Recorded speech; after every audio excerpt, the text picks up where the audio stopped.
महात्म शब्द का अर्थ क्या होता है? महात्म किसे कहते हैं? महात्म का मतलब किसी चीज के अर्थ को जानना, महत्व को जानना। जो कथा को आप श्रवण कर रहे हैं उसका नाम है क्या? भागवत। कितने शब्द हैं भागवत में? कितने हैं? 4। और मैंने कल बताया था चारों का शब्दों की व्याख्या बताई थी। भ मैंने क्या? शक्ति। हाँ, जोर से बोलना है, क्योंकि देखिए आवाज भी कम आती है कि हम लोग कम सुनते हैं, साउंड बिल्कुल नजदीक रहते हैं ना, तो इसलिए आपको जोर से बोलना है।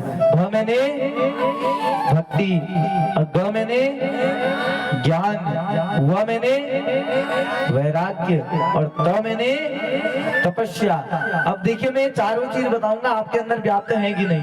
किस किस को लगता है मेरे अंदर ये चारों चीज व्याप्त है? सबको लगता है? जिसे नहीं लगता मैं बताऊंगा। भक्ति देखिए, अगर आपके अंदर भक्ति महारानी का वास नहीं होता तो आज आप चल करके यहाँ तक नहीं आते। भक्ति है आपके अंदर। ज्ञान, मैंने आपसे पूछा ज्ञान भी है, आपने मेरे को तुरंत बता दिया, ज्ञान का भी वास है। भक्ति, भक्ति, ज्ञान, वैराग्य, वह मैंने वैराग्य। और वैराग्य देखिए, घर बार को छोड़ करके आप आगे बच्चों को वहां छोड़ करके 3 घंटे यहाँ बैठ रहे हैं, सबसे बड़ा वैराग्य है कि नहीं जीवन का? भक्ति, ज्ञान, वैराग्य, तीनों चीजें आपके अंदर हो गई। और तपस्या, तपस्या भी है। एक आसन पे बैठ जा रहे हैं 3-4 घंटे हैं, ये मायने रखता है। आप बताओ चारों चीजें व्याप्त है नहीं आपके अंदर? अगर जिस प्राणी के अंदर ये चारों चीजें व्याप्त हो जाए तो आप समझ लीजिए मनुष्य योनि में आना आपका सफल हो गया। प्रेम से बोलिए राधे राधे।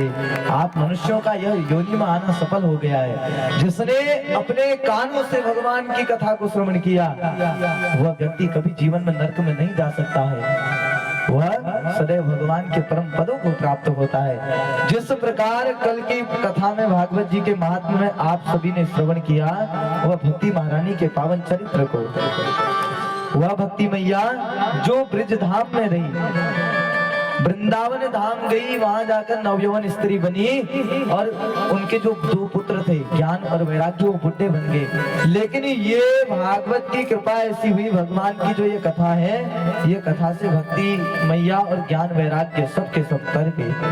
भक्तों, जैसे ही नारद जी ने यह पावन कथा को सनत सनंदन सनातन सनत कुमार उन चारों भाइयों से हरिद्वार की पावन भूमि पर कराया, तो उन चारों भाई व्यासपीठ पर बैठे, उन्होंने भागवत की कथा को की। जैसे ही सप्ताह विधि पूर्ण हुई, तो ये सप्ताह विधि के पूर्ण होते ही वह भक्ति मैया का उद्धार हो गया ज्ञान वैराग्य के साथ में। ये सप्ताह विधि से सुनना कहाँ से प्रारंभ हुआ? हरिद्वार की पावन भूमि से। किसने शुरू किया? ये नारद जी वहां गए हरिद्वार, उन चारों भाइयों ने यह कथा सुना करके सप्ताह विधि से पूर्ण की। जिस प्रकार 7 दिन में क्यों पूर्ण हुई? अब देखिए परीक्षित जी की कथा आई, वह परीक्षित जी को मोक्ष चाहिए था 7 दिन में, उनके सामने 7 दिन में मरना सुनिश्चित हुआ। अब मैंने कल पूछा था कि 7 दिन में किस किस को मरना है, आप बताइए कौन कौन, किसे किसे पता है 7 दिन में हमें जाना है? 7 दिन में चले जाना है? किस किस को पता है कि हमें 7 दिन में जाना है? एक बार उठाइए हाथ। नहीं जाना है? देखिए मैं बताता हूँ, जाना 7 दिन में ही है। ये 7 दिन कौन से? सोमवार, मंगल, बुध, बृहस्पति, शुक्र, शनि, रवि है।